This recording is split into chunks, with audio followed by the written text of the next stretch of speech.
backing them. It hasn't done that well as a public company. Well, we're the sponsor. Our goal is to get them. It was probably one of the most successful SPAC transactions of all time. Well, right, but that speaks to the whole sort of misalignment of incentives, with SPAC sponsors and investors that buy them. They haven't sold any shares or made any money on the deal. So we're locked up. So that is a misnomer when it comes to the way we've structured our deal. So we have not done anything. In fact, we returned over 70% to our IPO investors. Dude, so from Sarah is putting them on blast for scamming with their SPAC. But why do you think the stock hasn't? I mean, where is it? I'm not part of the company, right? So what I can do is the following: enhance the name recognition of the company, I take love it public Sarah. on the New York Stock Exchange, and provide it with $170 million in cash.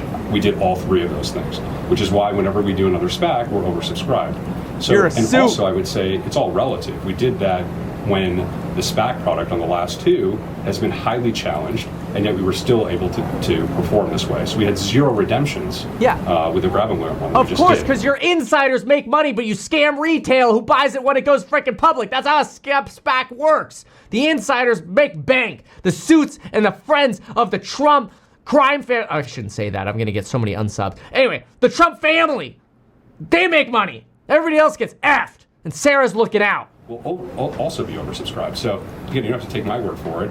The investors are speaking, right? It's a free market, and they continue to support our SPAC sponsor team. Now, you asked what we're going to do. We don't have a target in mind because we just filed, and we're going to go out and look, but it's going to be consistent with this, which is the reindustrialization of America. And we're going to try to continue to do those things that are going to help the prosperity and security of the United States. What's been I imagine he's had the company for a while. You joined as a partner, I think, officially last year, about a year ago. So what's been response? It feels like you're up to $1 billion in assets now. Listen, I think the response has been great. People have been looking for this for a long time. They also understand that we've been in this for a long time. We've been doing it right. I think a lot of people are concerned about sort of the political winds. People adapt something. I can make a couple bucks today, but the political winds change. Something happens. It's going to be different, and all of a sudden they bail out. We've been very consistent in our messaging. We were doing this when it wasn't popular. We were doing it when it was borderline dangerous, and they understand that we're in there for the long haul, and we believe in these principles. So I think that consistency in messaging is fundamental, and people get it. And it's great seeing other people trying to do the same thing now. Yeah. We were just the guys doing it when it wasn't popular. Imitation, highest form of flattery. It's our Sarah Eisen wrapping up a couple of days from... Damn, Sarah! I freaking love her putting them on blast. Absolutely love her for that. Yes, freaking please. More Sarah Eisen calling out the scam. So what is this? Grab a Gun Digital Holdings SPAC. What happens with these plays is they meme up and they sell you some crazy pitch deck. This is why I don't do pitch decks. Most of the time, these are a scam.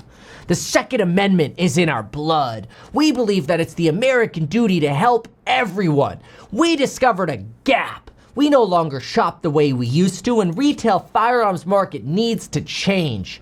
We sell them, you shoot them. Support defenders. Brought to you now by Eric, Trump, and Don Jr. and Donnie T. The Trumpies will help you. And all you have to do now, because obviously we're going to be featured on, look at this, Tucker Carlson. He's triggered too. And so pump our pew, pew, pew.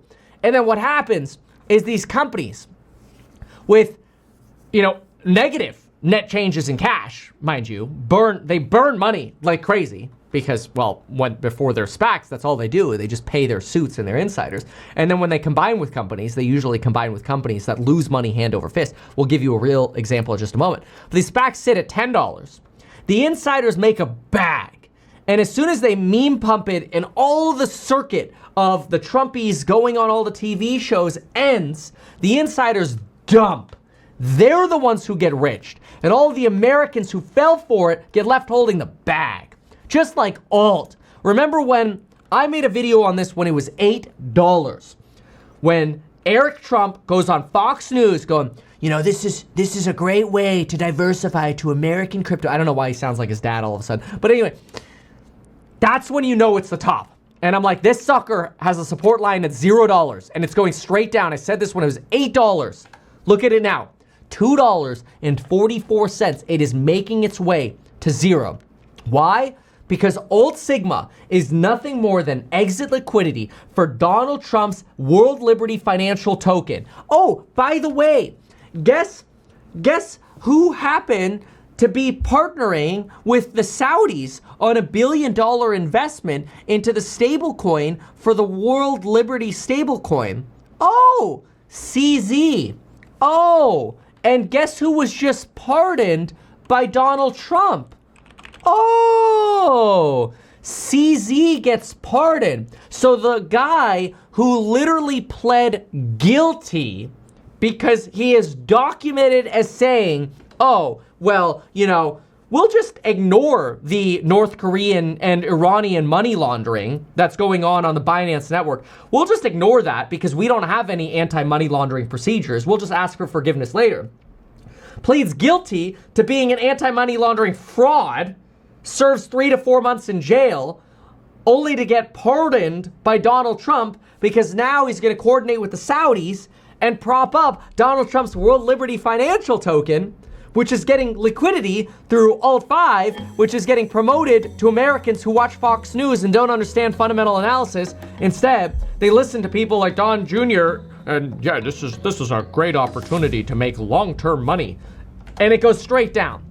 This is how to pilfer from American voters. And as a financial analyst, it disgusts me. And thank you, Sarah Eisen, for putting these bastards on blast.